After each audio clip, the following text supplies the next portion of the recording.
Hey, everybody. Welcome to In the Know with Nina. I'm your host, Dr. Nina Crowley. I'm the Director for Clinical Education and Partnerships at SICA, where we partner with healthcare professionals and clinicians to offer body composition solutions.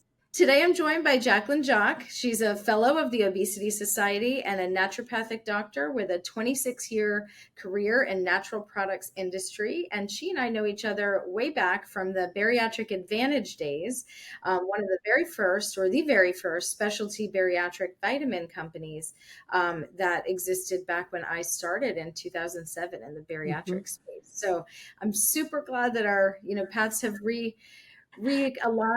And when you wrote an article for the Nutrition Business Journal on trends in natural products and how they're kind of associating with the new generation weight loss medications, I knew that we had to reconnect. And so I really appreciate you coming to talk to me. Well, it's great to be reconnected, first of all. So thank you for that. And yeah, it's been an exciting and interesting time. I think none of us, especially those of us who've been around in the space of obesity and bariatrics for a long time, could have anticipated this moment. Really, here we True. are. Facts. Yeah. Well, so one of the things that, when you and I were talking, I really wanted to make sure that we sort of put out there from your unique perspective. So first of all, so many years in this field, you've seen so much and you have such expertise. I think there's such an itch for everyone to get into this sort of new space and try to approach it from maybe a entrepreneurial perspective. But those of us who've been working with the people living with obesity for this many years know how vulnerable that population is and how much they really want help. And so I think it's just a very interesting space to hear what's happening with the entrepreneurial ventures, I would say. And then I also want to make sure that we get from the expert, you say it so eloquently, like a little bit of a what are peptides, what are we talking about here, and a little bit of maybe myth busting on that, because there's so much misinformation out there. hmm hmm That's a lot of stuff to cover. So I'll start wherever you want to start. Okay. Well, tell me first about, your understanding about peptides and maybe where people are getting Sure. it wrong, what we're seeing in the media. Yeah. I mean, it's interesting, right? Because you have a background as a dietitian and you've studied nutrition extensively, and so have I. And so peptides they're little parts of proteins, right? There's actually a definition of them based on molecular weight. And anytime we're breaking down proteins, right, we break them down into smaller parts, which are peptides, and then eventually we break them down into really small parts, which are amino acids, right? That's basic fundamental nutrition on the food side.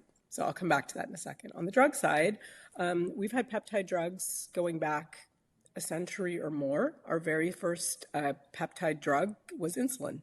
Okay, so there's a very long history of using peptides as pharmaceutical agents. In fact, many of our hormonal drugs are peptides. Botox is a peptide. We have lots of peptide drugs.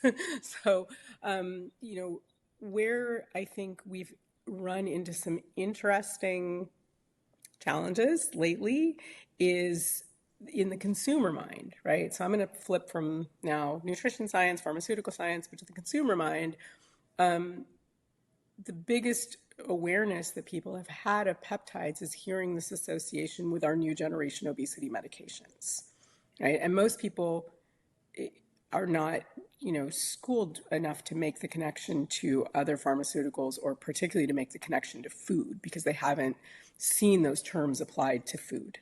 So I think where some of this has become challenging is a lot of people are kind of using the term peptide very liberally to imply to people that they have a magical thing that will produce a result, i.e., a result of weight loss, right, or of fat loss. And an opportunity, perhaps we can look at it as an opportunity to really educate people on, what of these things are real and have real, genuine applications and benefits for health, and what of it is smoke and mirrors, because there's really a healthy dose of both of those things happening out there in the world right now. Mm, well said. Yeah. Well said. So, I think one of the things that's very in my face on a daily basis is articles, is social media, is Mm. conversations with people. Almost, it's like we finally got this medication that's effective, right? This class of medications that are effective and showing more and more connection to improvement in health outcomes. Um, but everybody wants to do a synthetic version or a non-synthetic, a natural version, hey, that medication, we don't like medications, we don't like shots. Why don't we take this pill, powder, food product, whatever that is, because people don't like taking medications to some extent. But it's just such an interesting space in that way. Yeah, it's really this is the part. So when I think we were talking earlier, and I said, there's sort of a good and a bad going on right now, and I'm trying to do my part to nurture the good side of that. But we, especially in the nutrition industry, I mean, as you know, there's a very long history of people offering, all kinds of things for weight loss, and that market has felt, I think. There's part of it that has felt uh, vulnerable in this environment, and Mm. there's, as you said, a lot of entrepreneurial people who are looking to take advantage of a moment in time that maybe they can. So we're seeing a million products out there. I just came from Natural Products Expo West, where I spent a week with a huge portion of the consumer facing industry, and the number of things that either have the term GLP in their name of their product or in their marketing materials is an overwhelming number. It encompasses a huge number of things. So, the part that you're referring to is the part that I think is really problematic, is people making an implication that their product will either be able to be effective in the way that a pharmaceutical drug is, or could be taken in place of it and would somehow be a better alternative to that. So I'm going to try to address this as succinctly as I can, but stop me if it's too much. So Okay. there's one part of that, which is a whole bunch of companies saying product or thing X stimulates the release of GLP-1. Okay. So that's not what the drugs do. First of all, our drugs are receptor agonists, meaning they are engineered to bind specifically to a receptor site in the body and have an action there that is similar to natural GLP, but the most striking difference is that they're engineered to not be broken down easily by the enzymes that break down GLP. So hold on to that thought for a minute.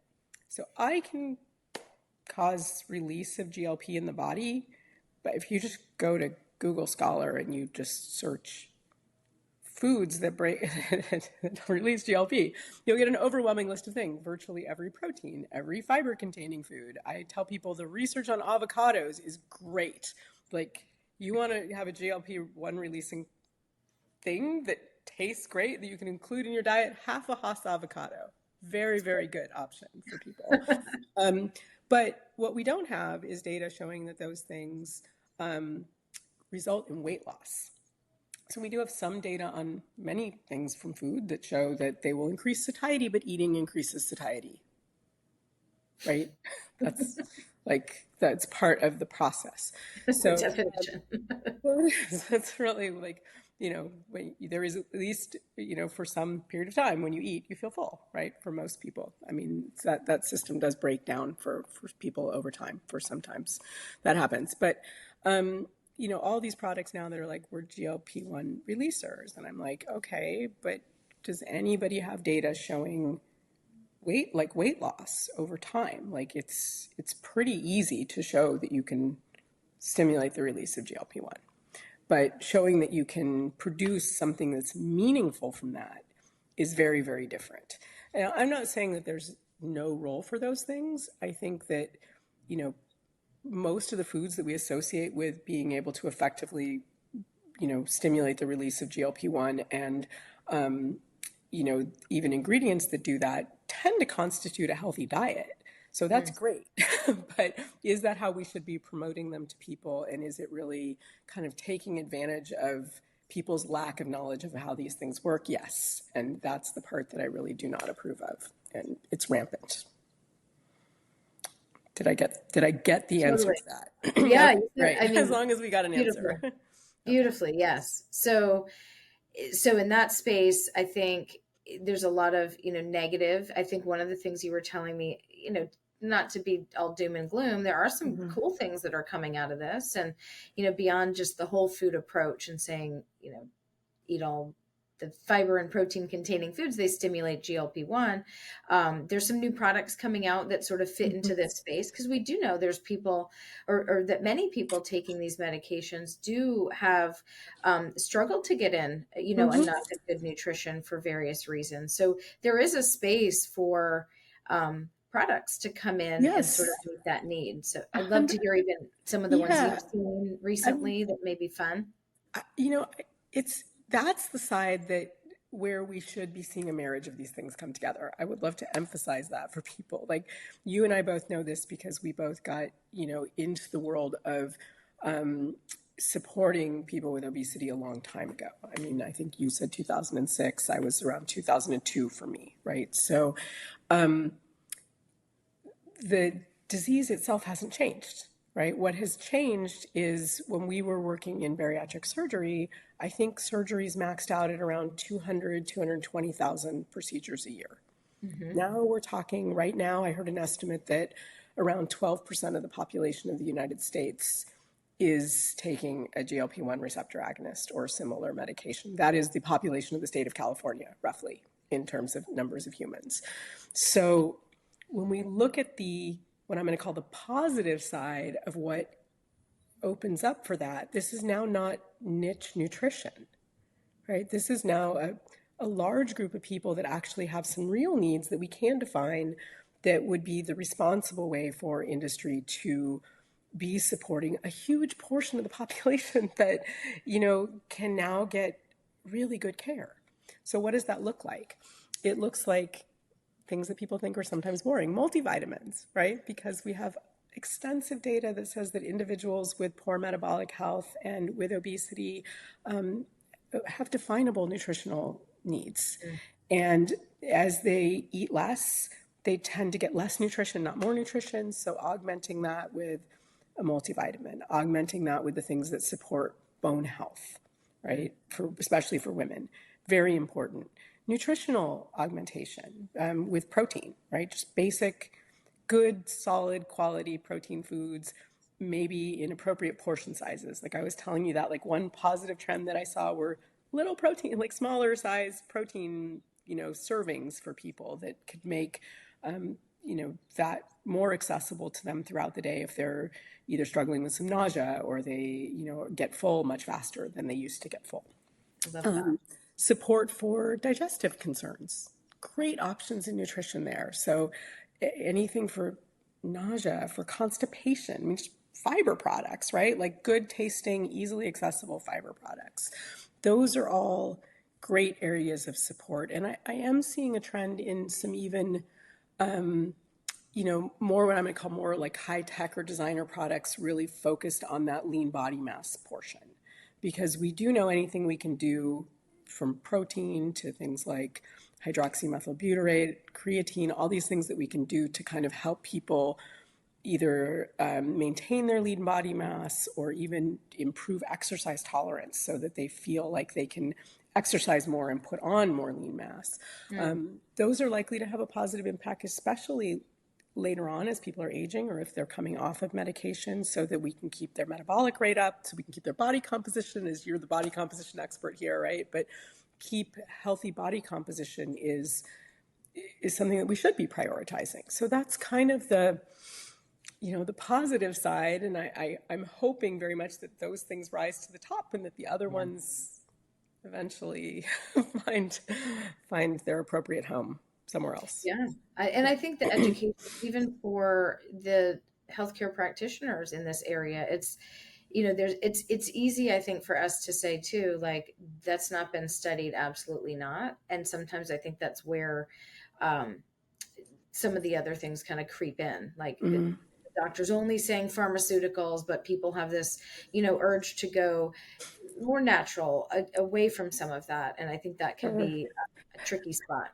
It is, but I mean, I try to reframe our current generation of obesity medications for people into things that they understand better, right? These are effectively hormone receptor agonists. They're incretin hormone receptor agonists, right? So it's not, from that kind of high level vantage point, much different than recommending insulin for a diabetic or thyroid hormone for someone who's had their thyroid removed, or estrogen and progesterone for a woman in menopause, right? And we don't malign those things, right? So this does come back to something you and I are both very familiar with, is I think the reason people really focus in and talk badly about this category of pharmaceuticals more than any of the others that I just mentioned is because it is treatment for people with obesity. And Yes. we still have more discrimination against individuals with obesity than almost any class of humans on the planet. And so it still is sort of shaming and blaming and saying, no, bad you for getting obesity, and you don't deserve this kind of treatment. You just need to go eat better. That is still very common, It's unfortunately. awful, but yes, Yeah, absolutely. yeah. It's Yeah, so still then far too even common. the folks who get that, then it's also bad you for needing to take the treatment. I mean, we Yes. again, we a lot of this in the surgical world. Hmm. This is where I'm so passionate about making sure that we take the people who've done this kind of work with people who've lived with this disease, as you said, that's been Hmm. around for a really long time, and that we don't lose the things that we've learned there, because I can see it kind of repeating and new players and not understanding. And I really would hate for there to be more bias and stigma Yeah. uh, around it than we started, which was pretty high levels.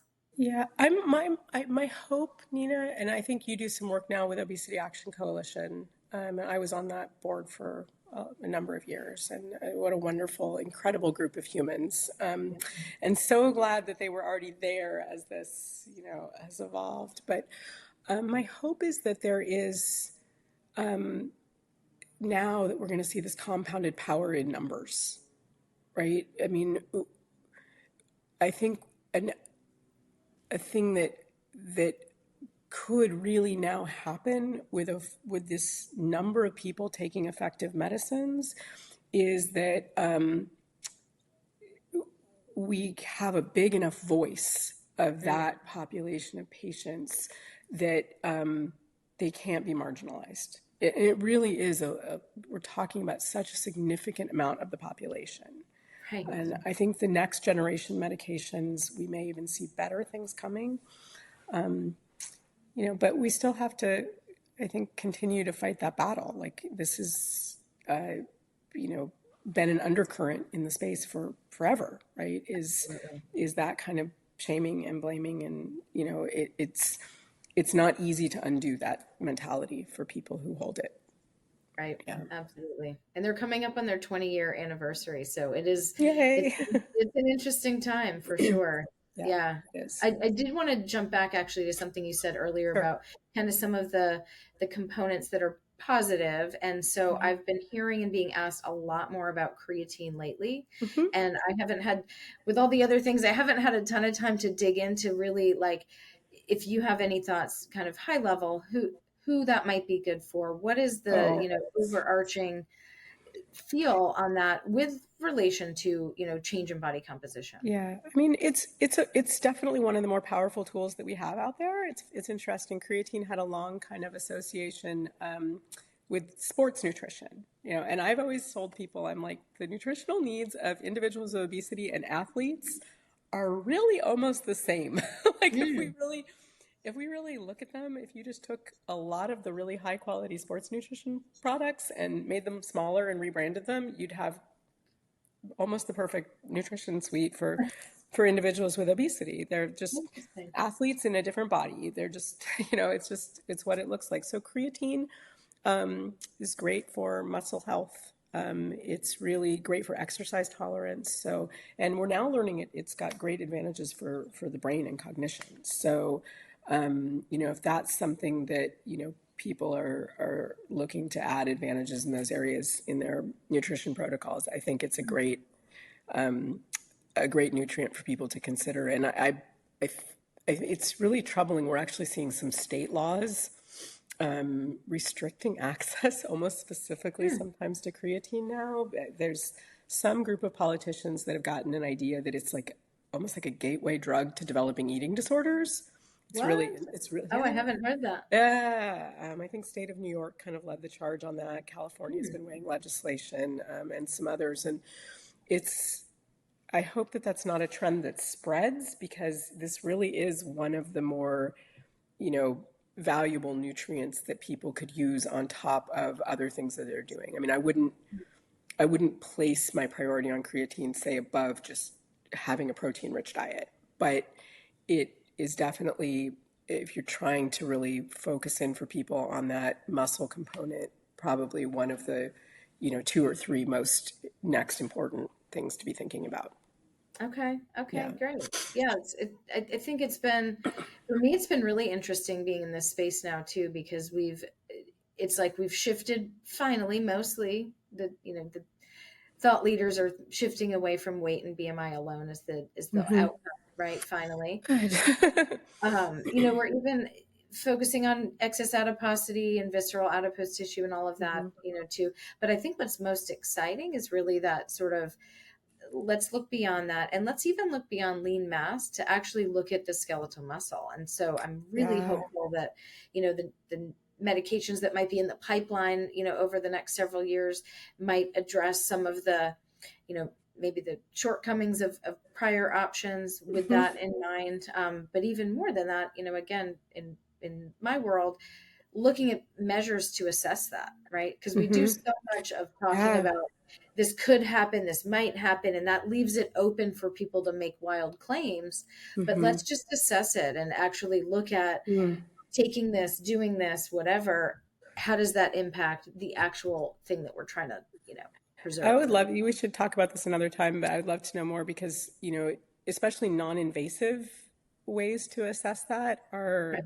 I think, going to be increasingly important in as management tools, right? I mean, our old way of doing this was muscle biopsy, and you're just not going to get a lot of people to sign up for that. So I think, if there's increasing good non-invasive ways, like on the early stage research side with ingredient technologies, we're seeing a big focus on very specific kinds of antioxidant and anti-inflammatory nutrients that can play a really important role in preserving muscle health and function, and even maybe to a lesser degree bone health and function. And so that's kind of a newer area of research, but when we're looking at that whole toolbox for like sarcopenia and avoiding the development of sarcopenia, I think that those pathways of inflammation are going to be as important as some of these other things that we're talking about. So, Yeah, yeah. absolutely. Yeah, we should definitely nerd out on that topic Yeah, for we should. sure. Topic for a future date. I've seen some good things, though. I just saw some research, early stage research on a proprietary form of turmeric, for example, that they've been studying in sarcopenia. And, these are tools that I think, again, additive, right, to what we're talking about with foundational nutrition. But if we already know that someone either has some degree of sarcopenia or is at risk for developing it, then, you know, whether it comes from a pharmaceutical or it comes from something natural, we're going to need more of those solutions over time. So, Yeah, totally. And I think the point is taken too that it's non-invasive, and that's really where it's been tricky even with the clinical folks that I work with. It's they're still looking at maybe I hear this all the time, like DEXA, where they're wanting that as sort of their mm, gold standard, hmm. which is great, for looking at adiposity. But when we're actually saying we're not just interested in lean mass, especially in people with obesity who have different body composition at higher levels um, of weight and adipose tissue, they have higher hydration of their fat-free mass. And so we need to look at that. And for us, we look at MRI validated bioimpedance. So you do the MRI, which is again, gold standard. I don't always love that term, but a very good validation method for looking at skeletal muscle, and then doing the bioimpedance and looking at, about a 97% correlation between results. And that can be done in a clinic, that you can actually, get results right then and talk to the patient. So there's not this separation between a Hmm. referral and the results and the conversations. Like all of that matters. And Yeah. it's been really kind of cool for me also to think about that in whole patient, person-centered care. You That just taught me that piece about hydration that I didn't know. I love that. This is great. We should talk more often. It's been a long time. Yeah. It's, So yeah, I do. It's it's, been nice kind of thinking about how to put the patient at the center of all of this. So, understanding all the research, taking all of what's going on in that realm and distilling it down to like, what can this human in front of me do to move a little bit on the spectrum to be more healthier and enjoy their life a bit more. right. Yeah, I agree. I love So that. I know that's what centers us, and Hmm. I know we could keep this going long, but I will let you go. And I really appreciate your time today. Yeah, thank you. I mean, thank you for reaching out. It's great to be reconnected, and I hope we at least talked about a few things that are helpful for your audience today. Um, Definitely. Well, so I will put a lots link to do. to that fun article that You reconnected can? us, and Okay. put a link to LinkedIn, where that's the best place you said to connect with you. Yes. Yeah, it's the easiest place if people are looking to reach out to find me there. Awesome. Well, thank you so much, and I know that we'll be talking again soon. I look forward to it. Thank you. All right. Bye.